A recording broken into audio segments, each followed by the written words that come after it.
Hello दोस्तों, पंकज मगध में आप सभी का स्वागत है। जैसा कि हम आपको पहले वाले वीडियो में बताए थे कि हमारे एक दोस्त आए हुए राहुल जी, जो क्लासमेट हैं 18वीं सेशन के ही इंग्लिश डिपार्टमेंट के, और इन्हीं का आज मार्कशीट इनको दिए थे। आप ही को मिला था ना, क्योंकि पेंडिंग रिजल्ट था, तो वो तो अलग बात है। अब हम बात करने वाले जैसे कि मगध विश्वविद्यालय में भी सेशन 22-24 नया सेशन चालू हुआ है और 23-25 चालू होने वाला है। और जैसे कि स्टूडेंट है भी 19 से 21 और 20 से 22 स्टूडेंट वाले भी पीजी कर रहे हैं, जिसका एग्ज़ाम हो चुका है। बहुत सारे ऐसे स्टूडेंट हैं जो नेट देना चाहते हैं, तो हमारे पास जो बैठे हुए नेट क्वालिफाइड किए इंग्लिश डिपार्टमेंट से। तो कैसे राहुल जी, कैसे क्या प्रोपोगेंडा मतलब पर्पस होना चाहिए कि छात्र में एक आगे कुछ करने का जुनून होना चाहिए, तो क्या मतलब प्रोसेस है उसका, थोड़ा सा बताइए। बिल्कुल मैं सबको बताऊंगा बारीकी से, लेकिन उससे पहले सभी को good evening, hope you all are fine. Net के बारे में सबसे पहले तो ये पता होना चाहिए कि आखिर नेट है क्या। नेट क्या होता है? नेट नेशनल एलिजिबिलिटी टेस्ट उसको बोलते हैं, मतलब राष्ट्रीय पात्रता परीक्षा। ये पूरे हिंदुस्तान में होती है। ये टीचिंग प्रोफेशन में सबसे हाईएस्ट लेवल का एग्ज़ाम और प्रोबेबली टफेस्ट बट ईजी भी है अगर हम इसको प्रॉपर तरीके से करने की कोशिश करेंगे। तो अगर नेट करना चाहते हैं तो ध्यान रखें कि जो है अभी से लग जाए। अगर कोई पीजी परस्यू करना शुरू कर दिए या 22-24 वाले हमारे जो भी छात्र छात्राएँ हैं, साथी हैं, वो अभी से इसमें लग जाए। क्योंकि इसमें कभी कभी होता है क्या, हम लोग सोचते हैं कि फाइनल ईयर में चले जाएंगे, फाइनल सेमेस्टर में, उसके बाद प्रिपरेशन करना शुरू ही करेंगे, लेकिन तब तक बहुत लेट हो जाएगा। और ऐसा नियम है कि यूजीसी की तरफ से ऐसा नियम है कि आप अगर even under graduates can appear for the net examination. अगर कोई यूजी वाले स्टूडेंट भी है तो वो भी नेट कर सकते हैं। और रिसेंटली तो एक और नया नियम आ गया है कि अब 4 साल वाले जो है जो ग्रेजुएशन करेंगे वो नेट में किसी भी सब्जेक्ट के लिए एग्जाम दे सकते हैं। वो ये बहुत अच्छा चीज़ है आज हमारे लिए, बहुत अच्छा, बहुत नए वाले जो भी उनके लिए नए एजुकेशन पॉलिसी में बिल्कुल न्यू एजुकेशन पॉलिसी 2020 के तहत लाया गया है। नेट 2 होता है, एक CSIR होता है, वो साइंस सब्जेक्ट वालों के लिए होता है, और नेट होता है हम लोगों के लिए जो है सो यूजीसी आपका ये NTA कंडक्ट करती है, नेशनल टेस्टिंग एजेंसी। तो रही बात जैसे प्रिपरेशन करने की, तो सबसे पहले हमें क्या ध्यान रखना है कि पीजी पे आपका जो सब्जेक्ट है, पीजी लेवल पे, इवन अंडर ग्रेजुएट्स पे, उसका अच्छे से मतलब जो है सो प्रिपरेशन उसको भी थॉरली देखना होगा, क्योंकि कहीं ना कहीं चीज़ें उसी चीज़ों से पूछी जाती है। उसके अलावा रिसर्च वगैरह का टॉपिक है, टीचिंग एप्टीट्यूड है, वो सब अलग चीज़ है। पहले आपका मेन सब्जेक्ट है, उस पर फोकस होना चाहिए।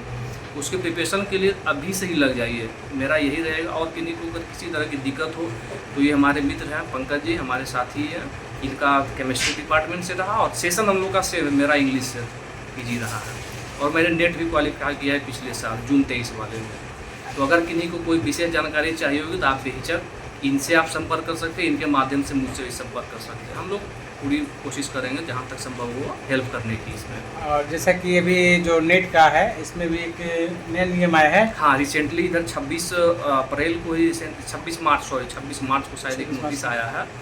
उसके अंतर्गत क्या कर दिया है कि इस बार से जितने भी मतलब जो नेट पूरे ऑल ओवर इंडिया में, ऐसा होता था पहले, अभी से पहले, कि आपको जो है सो किसी यूनिवर्सिटी में एंट्रेंस देना पड़ता था। यूनिवर्सिटी मतलब ये फ्री होती थी कि वो कंडक्ट करवा भी सकती है एग्जामिनेशन। पैट का जो होता है, PRT जो होता है, PhD से पहले प्री रजिस्ट्रेशन टेस्ट जो होता है, उसके लिए।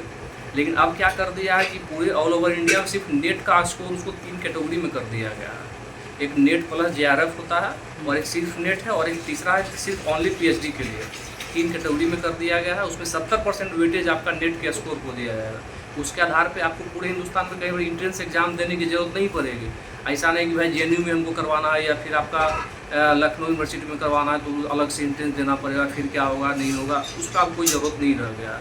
तो वो एक बहुत बड़ी खुशी की बात है, बहुत अच्छी न्यूज़ है। जो भी हमारे नेट के एस्पायरेंट है उन सभी के लिए बहुत अच्छा अपॉर्चुनिटी है कि आप डायरेक्टली कर सकते हो उस चीज़ को। ऐसा नहीं कि फिर अलग से किसी चीज़ का एंट्रेंस का प्रिपरेशन करो, फिर उसमें टाइम दो, वो सब करने की ज़रूरत आपको नहीं है। आप डायरेक्टली नेट निकालिए और एलिजिबल है आप तीनों कैटेगरी पे। दूसरा क्वेश्चन एक चीज़, क्योंकि बहुत सारे छात्र अभी जो नए आने वाले हैं, 2 सेशन आने वाला है, एक 22-24 जो कंटिन्यूटी चल रहा है, और उसका 23-25।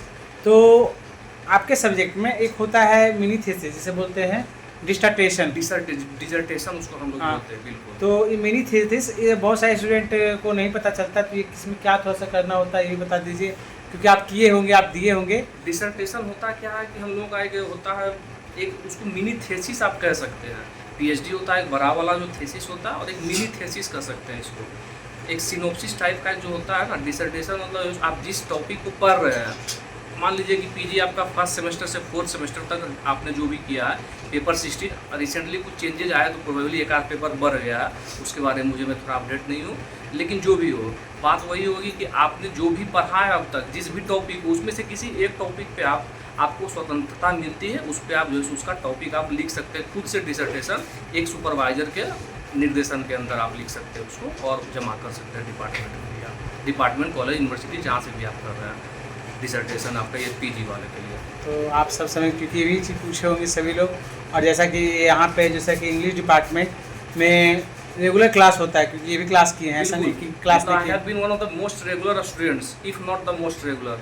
ये भाई मैं दावे के साथ कर सकता हूँ, और जितने भी रेगुलर क्लास करेंगे वो आपकी बेनिफिट के लिए होंगे, आपको बेनिफिशियल उसमें बेनिफिट मिलेगा हर चीज़ में। आपका कोई अगर काम भी रहेगा ना डिपार्टमेंट में किसी तरह का, तो आपका वैल्यू वहाँ रहेगा। क्यों भाई? क्योंकि ये रेगुलर स्टूडेंट अगर इसका काम नहीं होगा तो फिर किसका होगा? इस तरह का वैल्यू मिलता है ऑब्वियसली।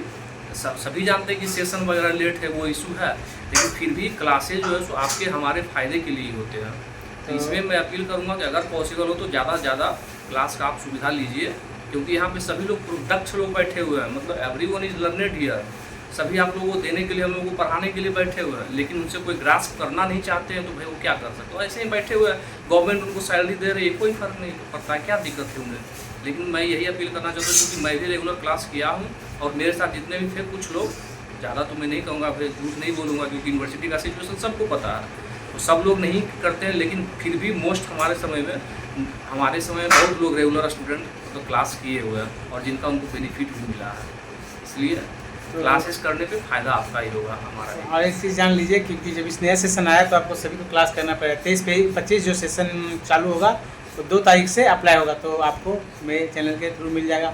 और कुछ भी जहाँ पूछना हो तो भी, तो इंग्लिश डिपार्टमेंट के एक स्टूडेंट जो आपके सीनियर कहे जा सकते हैं, और फिर हर एक डिपार्टमेंट के इसी तरह से। आपको जहाँ वीडियो अच्छा लगा तो मुझे कमेंट जरूर कीजिएगा।